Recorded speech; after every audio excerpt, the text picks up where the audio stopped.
Hello friends, welcome back to the channel. पिछले video में हमने देखा था कुछ बेसिक डेफिनेशंस के बारे में। हमने उसमें कुछ डेफिनेशंस का डिटेल डिस्कशन किया था, जैसे नोड हो गया, मैश हो गया, लूप हो गया। उसके बारे में अगर आपको जानना है तो लिंक आपको डिस्क्रिप्शन बॉक्स में मिल जाएगी। आज का जो टॉपिक का डिस्कशन है बहुत ही बेसिक बेसिक लॉज हैं, जो जिनसे अगर हम कहें कि डीसी नेटवर्क थ्योरी की फंडामेंटल्स उनका तैयार करता है, बेस तैयार करता है, जिनका हर जगह डीसी नेटवर्क थ्योरी में सॉल्व करने में हमें यूज करना होगा। तो उन्हीं लॉ के बारे में, और आप लोगों ने बहुत पहले भी पढ़ चुके हो आप उनके बारे में, तो इसलिए आज हम बहुत ज़्यादा डिटेल में डिस्कशन नहीं करेंगे इसमें। आगे जहाँ पर जिस जिस तरीके से हमें इसकी ज़रूरत पड़ती रहेगी हम उसके बारे में डिस्कशन करते जाएंगे। तो सबसे पहले है किरचॉफ्स पॉइंट लॉ और करंट लॉ, जिसको हम शॉर्ट में केसीएल भी बोलते हैं।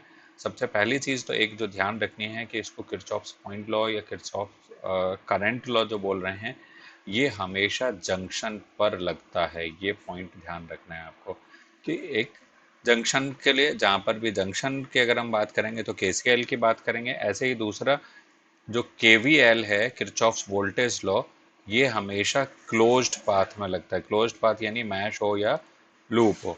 तो एक तो ये बेसिक डिफरेंस हो गया केसीएल एंड केवीएल में।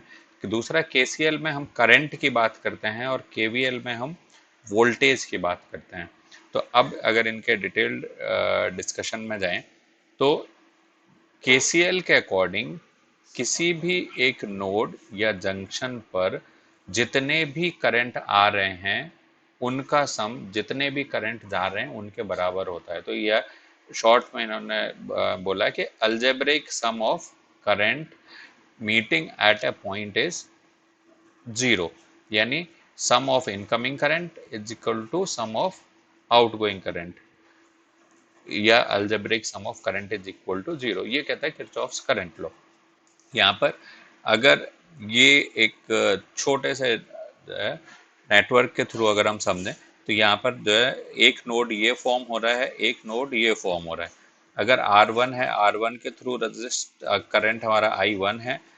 R2 के थ्रू जो करंट है ये हमारा I2 है। R3 के थ्रू जो करंट है वो I3 है। ऐसे ही R4 जो है इसके थ्रू अगर हम मान लेते हैं कि I4 है, और आई यहाँ 6 और 7 के थ्रू जो आप करंट मान लो इसको I6 है, और इसको हम मान लेते हैं I5 है। तो अब यहाँ पर अगर, और ये नोड हमारा 1 हो गया और ये नोड 2 हो गया, तो एट नोड 1, जो यहाँ पर नोड 1 एग्जाम्पल लिया है कि I1 plus I2 plus I3 will be equal to 0, और इसको हम लिख सकते हैं कि I1 will be equal to I2 plus I3। ऐसे ही अगर हम नोड 2 पर देखेंगे तो ये I2 will be equal to I5 plus I6। I2 will be equal to I5 plus I6, ये KCL के अकॉर्डिंग। ऐसे ही KVL क्या कहता है, जो किरचॉफ्स वोल्टेज लॉ, कि algebraic sum of products of current and resistances. तो जो करंट एंड रेजिस्टेंस के मल्टीप्लिकेशन की बात की, यानी I इंटू आर, तो ये भी क्या हो गया, वोल्टेज हो गया। In each of conductor in any closed path in a network plus algebraic sum of EMF in that path is zero. यानी आप किसी भी पाथ में मूव कर रहे हो तो उस पाथ में जो भी ईएमएफ मिल रहा है वो, प्लस जितनी भी जो ब्रांचेस मिली हैं उनमें करंट एंड रेजिस्टेंस का जो मल्टीप्लिकेशन है, ये इनका सम है वो जीरो होगा। या इसको अगर हम बोलते हैं summation of E will be equal to zero. जितना भी ईएमएफ मिलेगा, और जो है, या और इसको अगर हम जो आई और रेजिस्टेंस की बात करते हैं, जितने भी ईएमएफ वहाँ आ रहे हैं उन सबका जो अलजेब्रिक सम है वो ज़ीरो होगा। केसीएल में इसको हम बोलते हैं summation of I is equal to zero. जितने भी करंट जो आ रहे हैं उनकी वैल्यू जीरो होगी अलजेब्रिक सम ऑफ करंट के।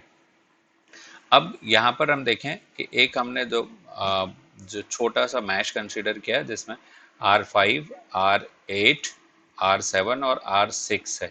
तो जो रेजिस्टेंस है उसी के करस्पॉन्डिंग वोल्टेज मान लिया V5, V6, V7, V8। तो यहाँ पर अगर आप देखो तो V5 plus V6 plus V7 plus V8 will be equal to zero, अगर ये मैच कंसिडर करते हैं।